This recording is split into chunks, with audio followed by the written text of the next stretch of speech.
Welcome back. In this video, I'll show you how to add keyboard languages to your Redmi Note 14. So I'm using the Redmi Note 14 Pro Plus, but the same steps should apply for the other Redmi Note 14 phones. So all you have to do is open the settings, and then within the settings, scroll down and select additional settings. Tap on that, and then choose languages and input. Select that. And then within the language and input settings, tap on manage keyboards.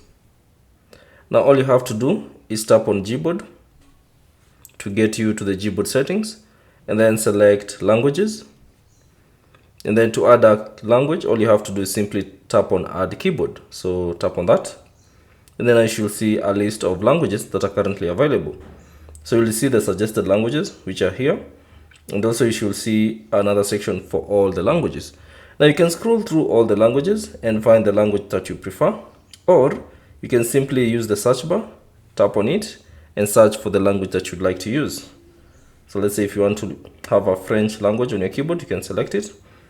And then from here, or rather you can search for it. And then from here, choose the option that you prefer. So as you can see, there are 6 variants for this language.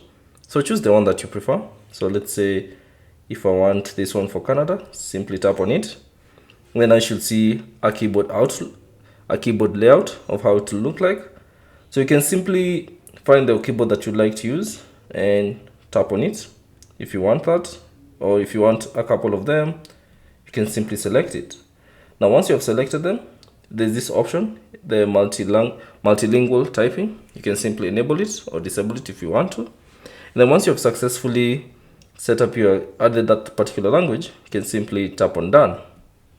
And that will add a language to your keyboard. So that's basically it on how to add keyboard languages on your Redmi Note 14. Thanks for watching. If you have any questions, leave them down in the comment section below. And if you found this video useful, consider leaving a like and subscribe to the channel.